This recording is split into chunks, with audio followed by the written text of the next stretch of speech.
Okay. So here's the thing that we need to make clear right off the bat, okay? I'm not really a drug person. I've never even smoked cigarettes. I don't even know where to get hard drugs. Look, in 5th grade we had that program, you know, DARE, drug abuse, something, education, whatever. I was like the queen of that program. At the end of it, we all had to write these letters about how drugs were bad. Mine won the whole competition, and I got to say it in front of the entire school. I wore that t-shirt clear through high school. I was always on the lookout for drug pushers trying to sell me cocaine, or bad kids telling me that I wasn't cool unless I sniffed glue. You know, the kind of shit that they tell you to look out for. Only that shit never happens. At least not to me. I mean, if it had, then I would have been ready for it. But then, senior year of high school, it was Thanksgiving break, and I was hanging out with these guys that had graduated a couple years before me, Shane and Toby. And Toby's roommate, Max. We were in their dorm. You've got to understand that I was literally in love with Shane. And he'd gone off to school in Portland, and I hadn't seen him in a few months. Anyway, there was like 10 people maybe in their room.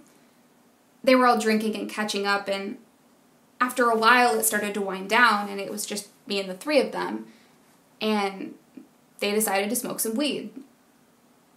They didn't peer pressure me or anything.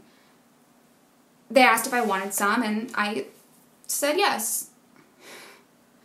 You know, I was so clueless. They were laughing at me the whole time I was trying to light it and breathe right. Lots of people don't get high their first time. I did. I did. And then Max offered to give me a back massage, and one thing led to another, and we made out on the floor while the other 2 were asleep. That's when I realized I really liked weed. It's like literally the most brilliant invention. I don't know, everything's just so relaxed and so funny. I'm never that relaxed in real life. And you feel so insightful, creative, smart. It's like a mini vacation from yourself. Anyway, Jody said mushrooms were like that too, just with some hallucinations. Some being the key word, a major understatement. I think we all tripped a lot harder than we thought we would. Erica, obviously, was the most scared.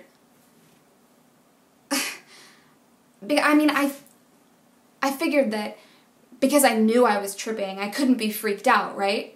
Like, I know it's not real, but that's not how it works.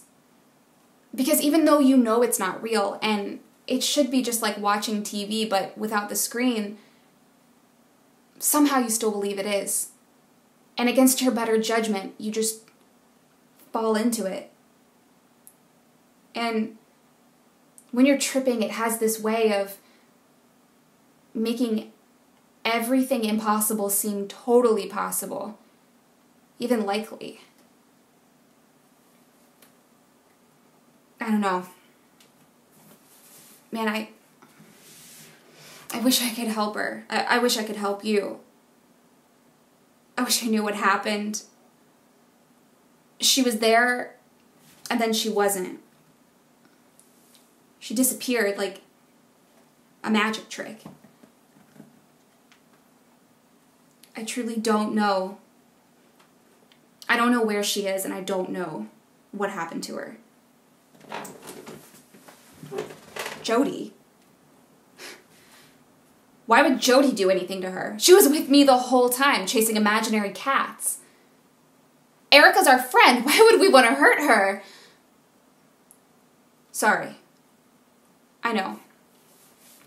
Just doing your job. Yeah.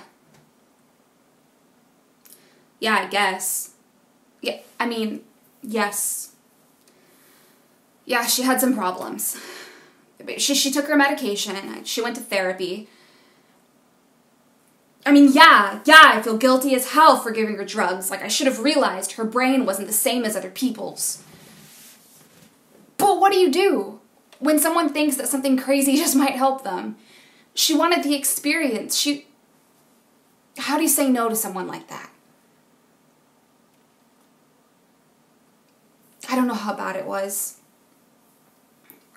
Maybe it was really bad for her. Maybe she hurt herself.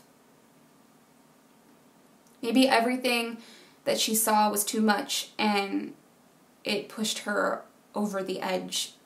I don't know. Maybe not. Maybe she just ran away. Maybe she's not. Maybe she's just somewhere and she's better. Maybe I'd like to believe that. Maybe I'd like to believe that she's just hiding. And maybe when she's ready, she'll come back.